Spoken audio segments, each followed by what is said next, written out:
Hey guys, welcome to the next tutorial of ethical hacking and penetration testing via KaliLinux. So in the previous tutorials, I taught you about social engineering and how we can go ahead and gather information and exploit those things against our client or any of your target that you have. So we have seen these things, but one or the other time you may get caught, or there may be some reason due to which you are unable to perform the social engineering. For example, you are staying in one town and you don't have any information or knowledge about where the person is or to whom you need to contact, and the party is in some other town, or you need to social engineer your way through your email without contacting. So that means that you cannot go ahead and gather information. You need to contact them without talking to them, like something like email or sending a message or something like that. So at that point of time you need more of a technical expertise rather than just going ahead and using your social engineering techniques. So at that point of time, computer malwares are the one that can help you out. So we have loads of I'll just go ahead and show you out. Let me just open my VMware workstation.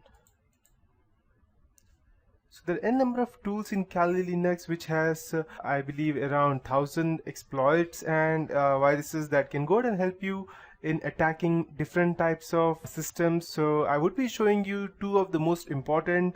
One would be through the command prompt and the other one would be through the Windows interpreter prompt. So by doing that, okay, just a moment, I'll my KaliLinux as well. Okay, so today I would be showing you that, but before I go ahead and proceed, I would like to tell you that viruses are not the one that can go ahead and help you in that case. So it's a difference between, there's a lot of difference between virus, Trojan horse and malwares and different types of all those viruses. So first I'll be taking you through a tour of what types of viruses are there, and later on which viruses are we going to use today to go ahead and gather much more information on about that. So starting with, I'll just go ahead and show you two important payloads that we would be using today. Okay.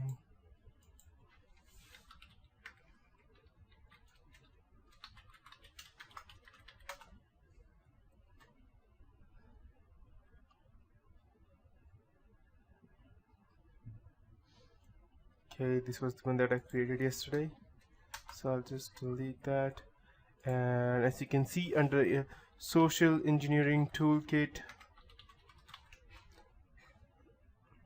we have creating, you can see over here we have a payload and listener and infectious media generator. So these are the two things which we would be learning, and after that we will be learning something which is quite different, and it's not a normal way that through which we would attack someone. That is called in KaliLinux as evil grade.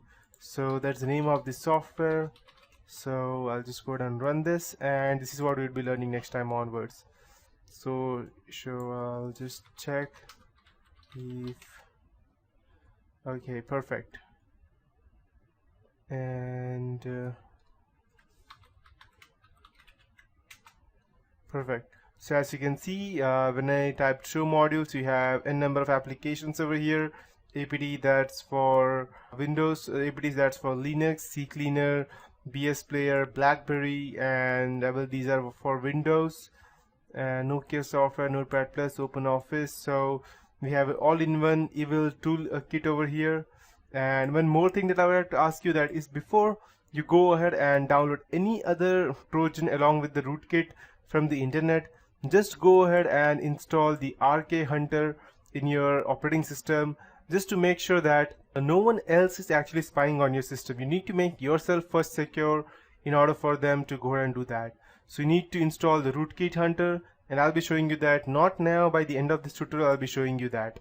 So I'll just go ahead and start with my PowerPoint presentation. So computer malwares. So what exactly is a computer virus? A computer virus is a computer program that can copy itself and infect a computer without the permission or knowledge of the owner. So what exactly it is? Computer virus, making a computer virus is just like giving birth to a child. I may be speaking that metaphorically, but why I'm telling you that is because you need to spoon feed it each and everything that you ask and need it to do. For example, when you have a small baby, you need to make it learn how to walk and what things to do, what things not to do, to whom it should be friendly, to whom it should not be. Similarly, when you go ahead and write down a computer virus in any language, may it be Python or Perl or Ruby, you need to make sure that you give it specific instructions as to what it does, which files it needs to infect, whether it's the boot sector or just the system files, or each and every file that it has on PC, or it needs to take up space, or it needs to take minimum space, or it needs to self-destruct at some specific point of time. So the viruses which I have over here, which I would be teaching you today, would just be an overall the most common viruses that have been used for a long time. But there are some more creepy viruses over there, which are like logic bombs, which auto detonate after some point of time, or we have time bombs which detonate on specific time that you ask it to that you need to mention in the virus. So there are a number of viruses, but I will be only showing you the top famous ones. So one of the first detected virus was the creeper virus in the early 70s. And before the networks, as you know that Google came like around 10 to 15 years back, I believe. I don't know exactly when, but I believe it's 10 to 15 years back. Before that, even before that, there were computer viruses, and they were not spread through network or internet. Social engineering was very less at those days. At those days, these viruses spread through removable media such as floppy disk or CD-ROMs. Now, the reason being that I don't think we had USBs at that point of time. That is the reason. So these are the type of computer viruses. The first one would be the Trojan horse. Trojan horse is mostly famous from the Troy, which in the Greek. I'll just go ahead and show you out something. So I'll just open my Google and I'll show you Trojan horse as to why it is the name Trojan horse. So as you can see that the Trojan horse is a tale from the Greek war about the subterfuge that the Greeks used to enter the city of Troy and win the war. So what they did exactly was that they created the Greeks were about to lose the war when they entered the city of Troy. So they created this huge like around 10 or 15 meters or even more than it, I don't know exactly. They created this huge horse type of statue, and it in the at time of Greeks, they thought, the people of Troy thought that this is a message of God or something like that, because they used to believe horse as some kind of god. So they brought this into the city, and what they came to know later was that inside all of this, when they tried in the night when they did not know anything, there were a special door over here, somewhere over here, and there were people inside this horse, and when everyone was sleeping in Troy, they directly came out and they hunted each and everyone down, and then they captured the whole city. So a Trojan horse is just something like it sees something different to make that lures you out, but it is something different and it is something malicious. That's how it works. So to be more precise, I would say something like Trojan horses appear as an interesting program file, technically speaking, but when installed, it allows intruders to access and read your files. That's what it can do. So, and we would be learning Trojan horse today by the end of this session. And after that we have worms. Worms are just viruses that copies and multiplies itself by using computer networks and security flaws. So worms is typically from the normal worm that we have, means a normal living worm. It just keeps on multiplying itself and does nothing else. So, and just discriminates the our, you can say, as our surroundings. So that's what these worms do, but they do in the technical world. And after that we have email viruses, which are one of the most dangerous, and they are the most used in corporate espionage. Email messages are used to spread, which allow it to automatically forward itself to thousands of people, so they spread themselves automatically. We have then later on boot sector virus. Boot sector virus infects the boot of the MBR of diskettes and hard drives. And when I say MBR of diskettes, that means whenever whenever your computer starts, all the boot files are infected. And they also go ahead and share each and every they also go ahead and infect each and every drives that are there through sharing, and they are later then infected. And pirate software applications are also famous for having them included. So whenever you download anything from torrent or Kick-Ass, You need to make sure that you don't have any of these files with you. And once your hard disk is infected, all your disks will be that use in your computer will be infected. So either the boot sector virus may infect or kill all of your sources, or it may go ahead and send all of these to someone else. You don't even know where it is being sent to. So, and next we have is program virus.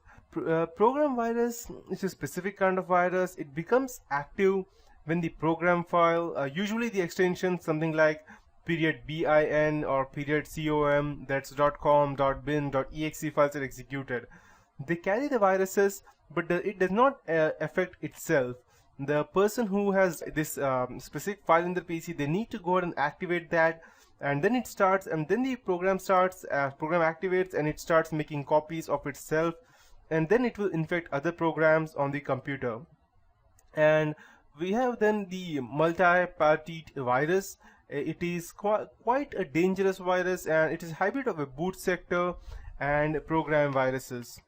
It infects, you can say, as program files, and when the infected program is active, it will infect the boot record as well. So if you think that these are dangerous viruses, these are not it. There have been still more dangerous viruses, far more dangerous than these, and I will be teaching you that as well.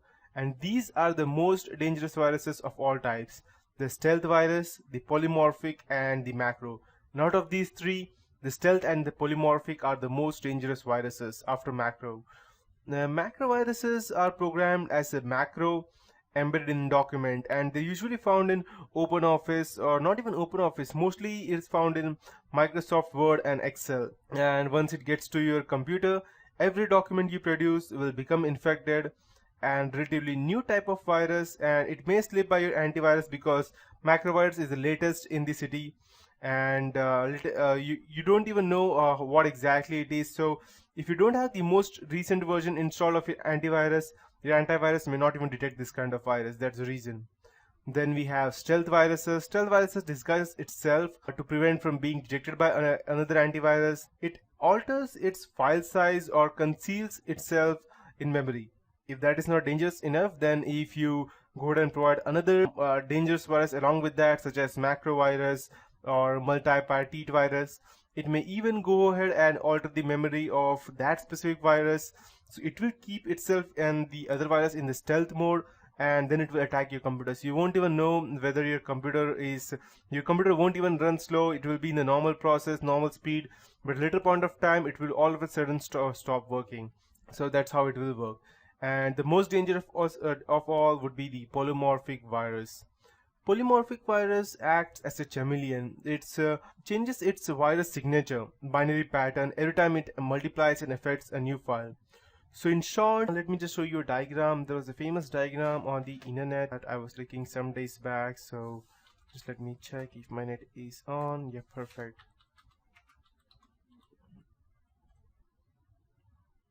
Okay, let me check if there's a very famous diagram as to what it used to do exactly.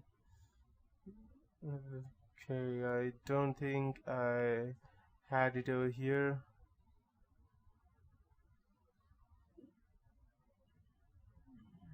Okay, so I don't have it exactly over here, but what it used to do properly was that creates a virus, and then if you don't know how exactly antivirus work, you may not even be able to know this exactly. It creates a virus, and then it goes ahead and changes its binary signature, and any antivirus detects a virus through its binary signature. So it creates multiple viruses, and every other virus has different binary signature, so it becomes hard for the antivirus to detect. And you need to have 2 or 3 antivirus to scan all of your computer, because not all just one antivirus is not sufficient enough to catch this kind of virus. That's the reason. So it is one of the most dangerous. It keeps on multiplying, it keeps on changing its source code, so the antivirus may not even be able to detect. So these are the few examples of different types of viruses. In the next tutorial, I'll take you through the different viruses that have affected us till age. Hey guys, welcome to the next tutorial of ethical hacking and penetration testing via KaliLinux. So in the previous tutorial, I taught you about these different viruses, and I told you that polymorphic virus was the most dangerous of all one, because if you have sufficient knowledge about writing a virus, then you can go ahead and do something like create one virus, and program it in such a way that it creates a Trojan horse, and that Trojan horse again infects the computer, and it creates a virus, and that again the new virus goes ahead and changes the binary code. It creates a macrovirus. So you can create one single virus that creates multiple viruses with different binary codes, and it also goes ahead and changes the binary pattern of each and every other virus, and it has multiple viruses to work in every other way. So you can go ahead and you have the polymorphic virus, you can work in a stealth way, you have the microvirus, the boot sector virus, and in short you have everything that you need. So it might be way more than dangerous, but a normal person won't be able to write that because it will have much more complication. But again, still, if there are a group of people, like 2 or 3 different people, they may go ahead and spend up time together and write this down. So these are different types of viruses that I have taught you till now. Now let's take a look at the most dangerous viruses of all time. And before I proceed, these are the few signs that your computer is infected. If your computer functions slower than normal, if it responds very slowly and freezes, restarts automatically, or see uncommon messages that you don't know about, and dialog boxes, and some of the applications don't work at all. These are a few examples. There are other examples which also infect only your browser, such as you may see some options in the top right corner over here stating that the browser settings have been changed. Most of the time it does if you have Windows 7 or any newer version. And other options such as every time you go ahead and open your Chrome or your Mozilla, multiple different search engines open up, such as Speedbit or Traverse or something like that, which you have not even kept as your default search engine. So when you see such things, it means that you have been affected by a computer virus. And if you want to go ahead and save your computer at that point of time, save your data, the most stupidest thing that the people do is that they go ahead and take a backup of all their data inside a pen drive, and then they go ahead and normally format it. But you don't go ahead and see the most logical reason behind that, because when you go ahead and take a backup, you're also taking a backup of the virus, not just your data. Your data has already been affected by the virus. When you go ahead and take a backup, the virus is already affected your PC. Now it also affects your portable hard disk or your pen drive, wherever you take the backup. And then after formatting, your computer is once again normal. You go ahead and insert that pen drive, then again your computer is affected. So that is the most retarded way that one can go ahead and take a backup of all time. So you might be wondering that what to do in such case. You can either go ahead and format the whole PC without taking your backup. That would be one way. Or go ahead and download any antivirus so that you can scan your computer. But downloading another antivirus and then scanning your computer may be hard again, because there are some viruses which does not allow at all. Once they have infected, they does not allow at all to go ahead and download any antivirus or install any antivirus from the outside. They will not even allow the antivirus to work at all. They will automatically distort it, and it won't even work. So what to do at this point of time? The best way, if you ask me, would be to go ahead and use a live USB CD. Or a live USB or a live CD of a Ubuntu or any other Linux distribution, or even a Unix would be fine. Just go ahead, insert that on one of your USB drives or your CD-ROM, and then go ahead and take a backup of each and everything.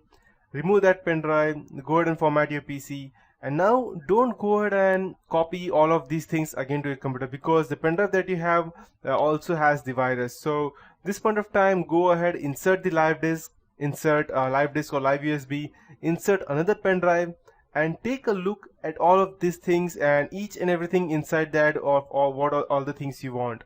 Each and every folder you need to go ahead and check, and don't copy the folder at any point of time. Create a new folder in the new computer and then copy whatever you want, and then only you will be safe. So these are the few things that you can go ahead and do in order to save yourself from different other types of viruses. So yeah, after that I told you that I would be teaching you the most dangerous virus of all times. So the first half of the 70s or late 60s or early 70s, you can say, there were rabbits. Yeah, you heard me right. Rabbits cloned themselves, and they occupied the system resources, slowing them down the productivity. So rabbits was one of the most dangerous virus of all time before the early 70s or the late 60s or whatever. So they were the most famous. They did not want to gather any information. They just wanted to make the system down. That's it. After that, in the early 70s, we had the Creeper. The Creeper was capable of entering a network by itself, transferring a copy of itself to the system, and that is quite creepy if you ask me. But in the early 80s, increasing number of programs written by individuals, not by software companies, started developing, and these programs caused minor viruses called as Trojan horses, but they were not actually Trojan horses. Trojan horse developed at a later point of time, and these programs do not actually work like a Trojan horse. After that, in 1986, we had brain virus, which were created by Amjad and Basit Farooq Alvi. They were spread through floppy disk and they infected the boot records and not the computer hard drives. They only affected the boot records. And they were from Lahore, Pakistan. There were different viruses such as Lahore, Pakistani brain, brain A, UIUC virus. These viruses took over the free space on the floppy disk and HID from detection, and they disguised themselves by displaying the uninfected boot sector viruses on the disk. So these were the two most dangerous viruses of all time. After that, we had Lehigh viruses in 1987. It was the first memory resident file infector that attacked all executable files and took control when a file was opened and whenever it was closed. After that, later on, we had the Jerusalem virus, which I have not yet mentioned over here. Jerusalem virus had bugs inside that reinfected that were already infected. After that, we had Robert Memory virus, the Trojan horse for Mac OS X, Torpig, and Configure. So these were also more important, but we had other different types of viruses such as Robert Morris worm, that made a worm that invaded ARPANET computers, disabled 6,000 computers on the network by overflowing their memory banks with the copies of itself. In 1991, I have not yet mentioned these things because these were mostly secret viruses. So in 1991, we had a Norton antivirus software, but also that was not as good, and again people started infecting viruses inside antiviruses, and that was the most creepy part because you cannot even save yourself when your antivirus itself contains the virus. In 1999, we had the Melissa viruses. I would be taking a big note on that virus at a later point of time. It infected thousands of computers very fast by sending copies of itself to 50 names in the address book on the Outlook email, and it led to an estimated around 80 million damages in something and record sales of antivirus products. So the main aim was to go ahead and shut down the production of antivirus. That's it.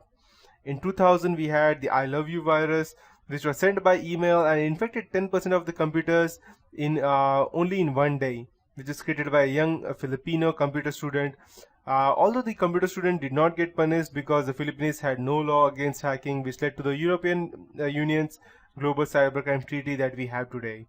And in 2001, we have the Nimda virus, which was days after the 9/11 attack, 9/11 attack there on US.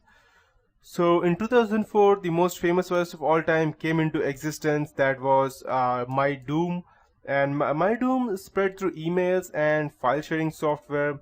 It was very much faster than any previous virus or worm.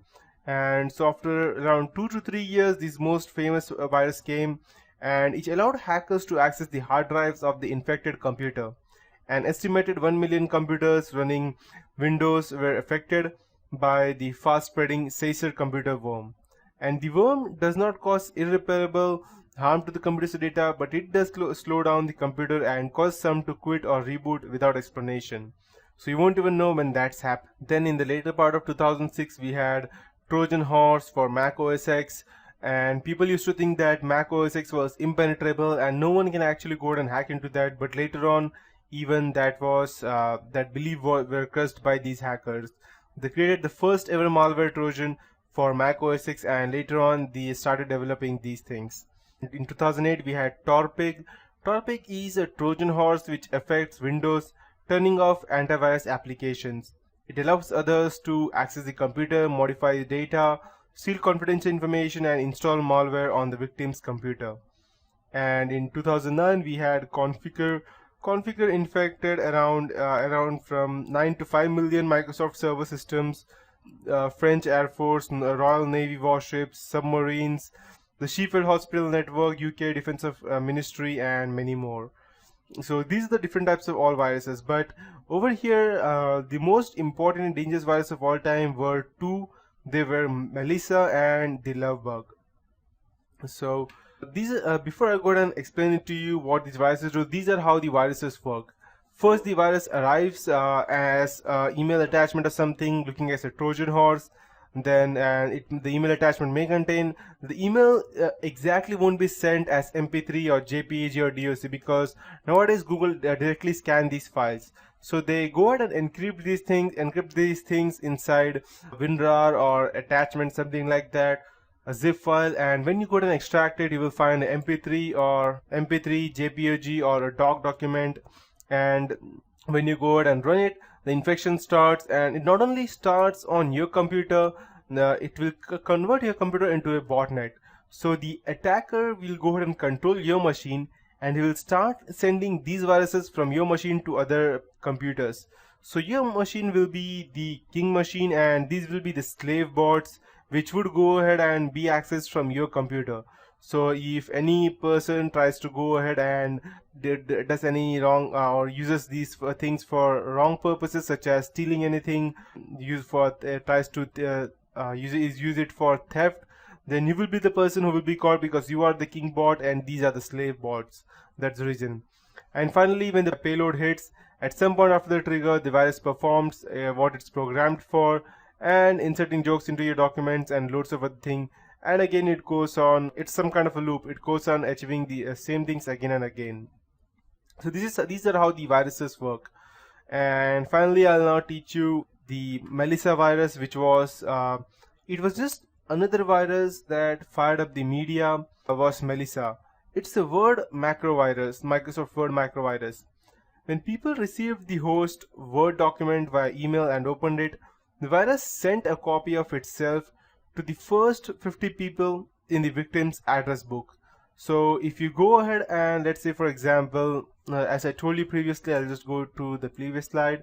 So you open this document, the Word document, and it will these will be the 50 computers, and to these 50 computers email will be sent out to you under your name about these Word files. So these people will think not 50 but at least 40 of them will think that you have sent this file, and without contacting you they will open these files, and each one of these people again send it to 50 people. So 50 people over here, and out of this all the 50 people sending these viruses to again more 50 people, and that's not quite that good, is it? And that's what this Melissa virus did.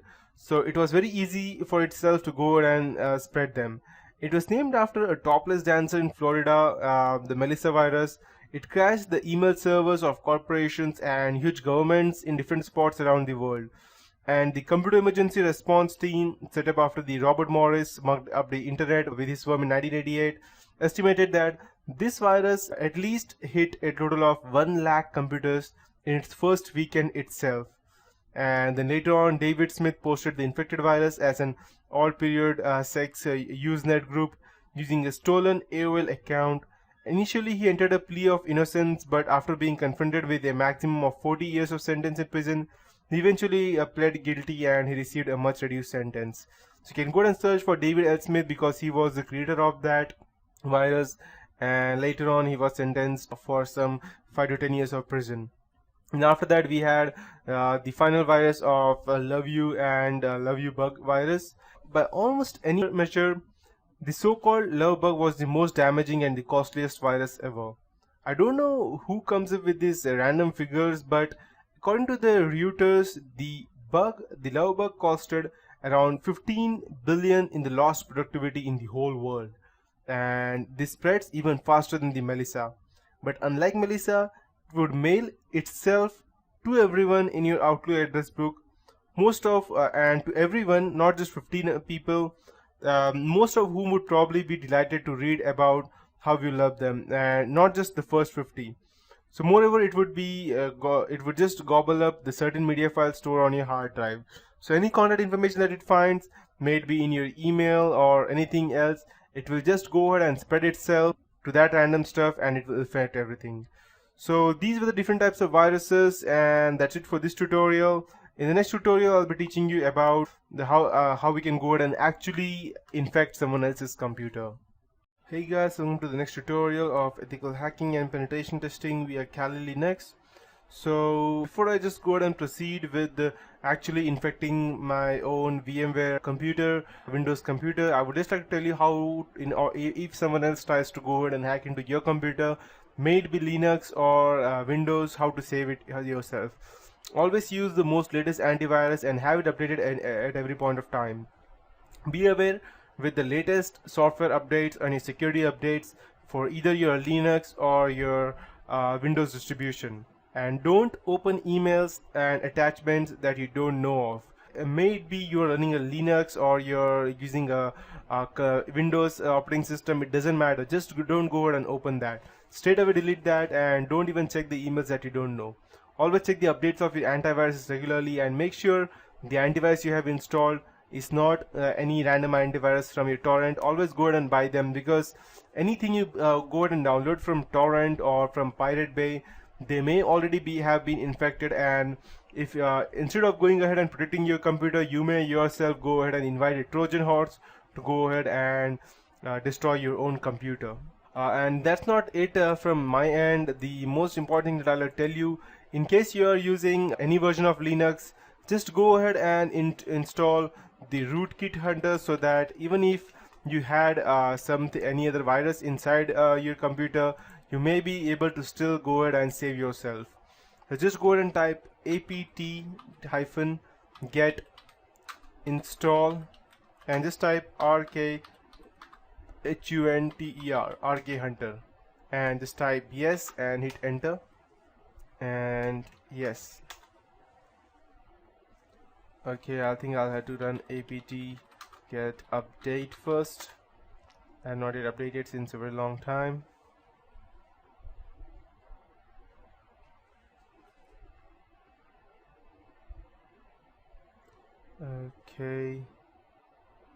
Okay, I think I'll have to go ahead and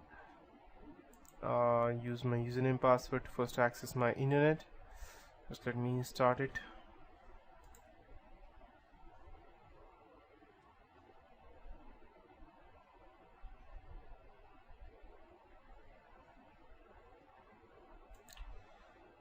Yep, it's my internet. Let me see what's happening.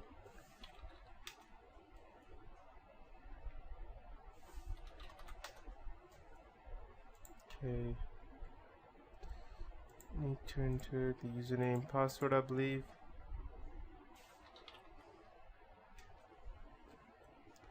Okay, let me check if I'm allowed to enter anything else.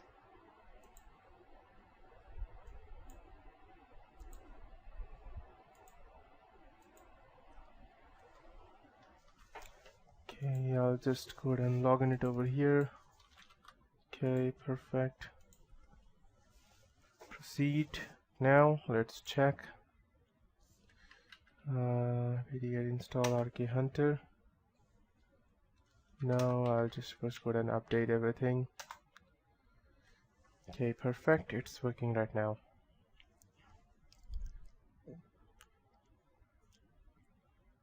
If you're using any other Linux distribution such as Ubuntu or Fedora or something like that, and you want to install RK Hunter, you can go ahead and download it from the Git hub. I'll just go ahead and show you, or the SourceForge as well, as you can see. And there are different ways. I'll just go ahead and type. As you can see that there are different ways as to how you can go ahead and install the Rootkit Hunter in your system. This is downloaded from the Git hub. If you're not using KaliLinux or the source repositories, just go ahead and add them in any of your Linux distribution, and then go ahead and install that. So let me just go ahead and wait. Perfect. Yes. Okay, perfect. Perfect. So I'll just go ahead and clean. Perfect.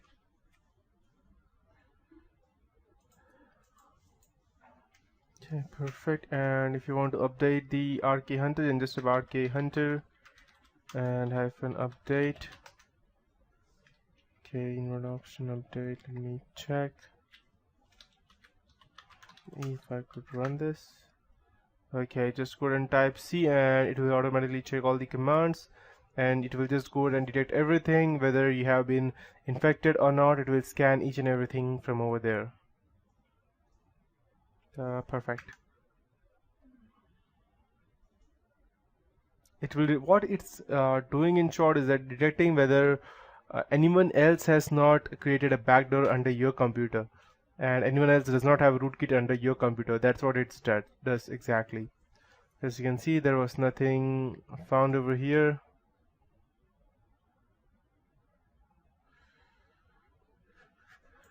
So in files and directories, let's check.